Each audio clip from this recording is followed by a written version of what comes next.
आपल्या सगळ्यांच्या लाडक्या आदरणीय आईसाहेब डॉक्टर कमलताई गवई या 13 जुलैला आपल्या 82व्या वर्षामध्ये पदार्पण करणार आहे आणि त्यानिमित्तानं महाराष्ट्र शासनातर्फे उपमुख्यमंत्री देवेंद्र फडणवीसजी यांच्या शुभ हस्ते आईसाहेबांचा सत्कार अमरावतीच्या संत ज्ञानेश्वर या सभागृहामध्ये होणार आहे आणि यासाठी केंद्रीय सामाजिक न्याय मंत्री रामदासजी आठवलेसुद्धा उपस्थित असणार आहे।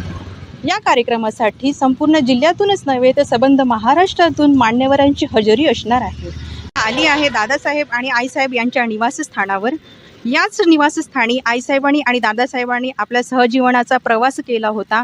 दादासाहेब राजकारणामध्ये अनेक पदावर त्यांनी मोठमोठे पदक घोषित केले आणि त्यांनी खासदारकीचं पद भूषवलं। त्यानंतर सिक्कीम आणि केरळ राज्याचे राज्यपाल झाले आणि त्यावेळी असंख्य असा जनसमुदाय या ठिकाणी आपले गाऱ्हाणे घेऊन यायचे, आपले दुःख त्यांना सांगायचे आणि त्या प्रत्येक सुखादुःखामध्ये आईसाहेब त्यांच्यासोबत असायच्या। त्यांच्या ज्या प्रत्येक कार्यामध्ये त्या खंबीरपणे त्यांच्या पाठीशी उभ्या राहायच्या आणि प्रत्येकाला आपल्या परीने मदत करण्याचा प्रयत्न करायच्या।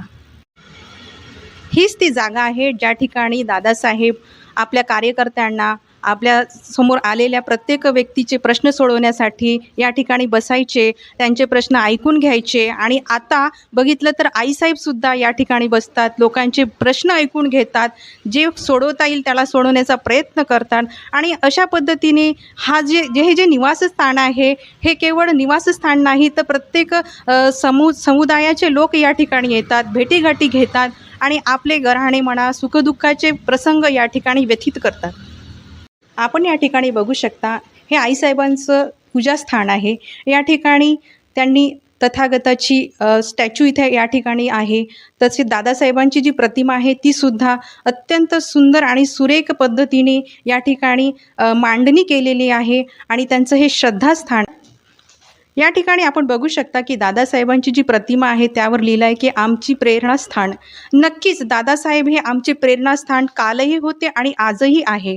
आपण बघू शकता आईसाहेब ज्या आहे त्या आजही दादासाहेबांच्या आठवणींमध्ये आहेत। आईसाहेबांची जे वागणं, बोलणं आणि राहणं बघितलं ते एक आदर्श व्यक्तिमत्व म्हणून त्यांच्याकडे बघितलं जातं। श्री दादासाहेब गवई चॅरिटेबल ट्रस्टला वटवृक्षात रूपांतर करणाऱ्या म्हणजे आईसाहेब। दादासाहेबांसोबत खंबीरपणे त्यांच्या सावलीप्रमाणे साथ देणाऱ्या म्हणजे आईसाहेब।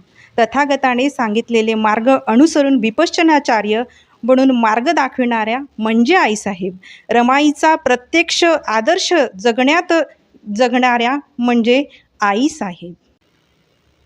अशा या माऊलीला कोटी कोटी वंदन। आपण बघतो की रमाईचा आणि सावित्री आईचा आदर्श घेऊन जर एखादी स्त्री जगली म्हणजे तिचं रूपांतर नक्कीच डॉक्टर कमलताई रामकृष्ण गवई हिच्यात होतं। जय भीम, नमो बुद्धाय।